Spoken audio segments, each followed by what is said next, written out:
অভিযোগ করেছে। আমি খুবই অবাক, কারণ ডাকসু নির্বাচন তো আমিও করেছি। ৮০-র দশকে আমি জাতীয়তাবাদী ছাত্র দলের প্রেসিডেন্ট ছিলাম। আমি ডাকসুতে নির্বাচনও করেছি, একবার না দুবার। সুতরাং এই যে নির্বাচনগুলোতে আমাদের সময় কোনো নির্বাচনে প্রত্যেকটা প্যানেল, গতকালকে আমার কাছে ওই বিশ্ববিদ্যালয়ের প্রাক্তন ছাত্র হিসেবে, একটা বিএনপির মতো ছাত্র সংগঠনের কেন্দ্রীয় প্রেসিডেন্ট হিসেবে, ওই ডাকসুতে একজন সাবেক প্রার্থী হিসেবে আমার কাছে টোটাল পরিস্থিতি গতকালকে যা ছিল তা আমার কাছে ভিন্নতর মনে হয়েছে। কারণ ইতিপূর্বে কখনো এইভাবে সমস্ত প্যানেল, আগে যারা হারতো তারা অভিযোগ করতো, এবার তো দেখলাম নির্বাচনের আগে A to Z যতগুলো প্যানেল ছিল সমস্ত প্যানেল নির্বাচনের কারচুপি নিয়ে অভিযোগ করেছে। এমনকি যেই শিবির, আজকে পত্রিকায় মানে অনলাইনে দেখলাম বা পত্রিকায় উঠেছে যে শিবির জিতেছে, শিবিরও তো অভিযোগ করেছে মানে কারচুপি হয়েছে নির্বাচনে। জাতীয়তাবাদী ছাত্র দল অভিযোগ করেছে, শিবির অভিযোগ করেছে, বামপন্থীর অভিযোগ করেছে, বৈষম্যওয়ালারা অভিযোগ করেছে। অভিযোগ যে নির্বাচন নিয়ে কেউ করে নাই এরকম আমি একটা দলও পেলাম না।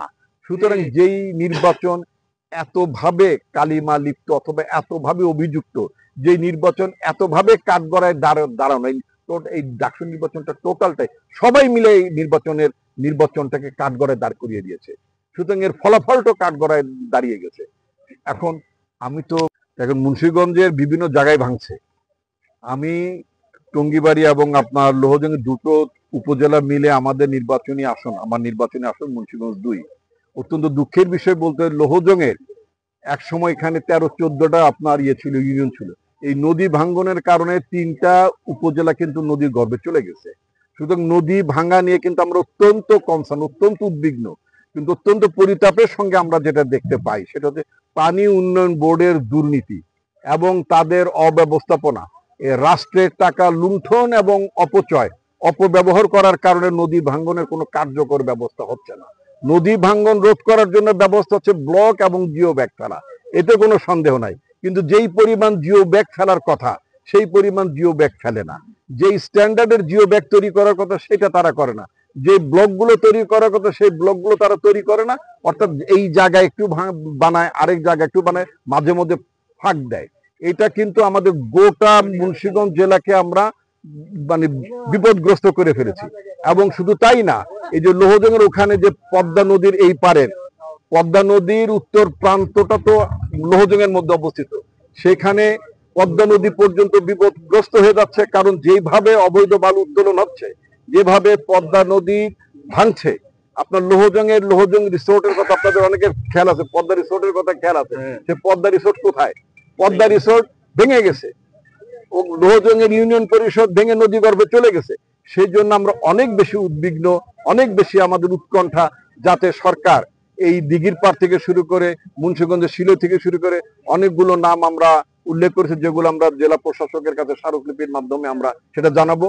আমরা টঙ্গিবাড়ি এবং লোহজংয়ের উপজেলা নির্বাহী অফিসারের মাধ্যমে আমরা সেটা জানাবো। এবং অপর দিক থেকে আমরা পানি সম্পদ মন্ত্রণালয়ের উপদেষ্টার সাথে আমি দেখা করে তাকেও স্মারকলিপি দেওয়া হবে, যাতে করে আমাদের মুন্সিগঞ্জ শহর রক্ষা থেকে শুরু করে মুন্সিগঞ্জের বিভিন্ন গ্রাম উপজেলাগুলো রক্ষা করার জন্য সরকার কার্যকরী পদক্ষেপ গ্রহণ করে। পদ্মা ভাঙার একটা হচ্ছে প্রাকৃতিক কারণ, স্রোত। এটা তো একটা প্রাকৃতিক কারণ থাকেই। উন্মত্ত স্রোত যখন থাকে তখন যে কোনো দিক গতিমুখ বদলায়। কিন্তু সবচেয়ে বড় কারণ হচ্ছে মনুষ্য সৃষ্ট কারণ।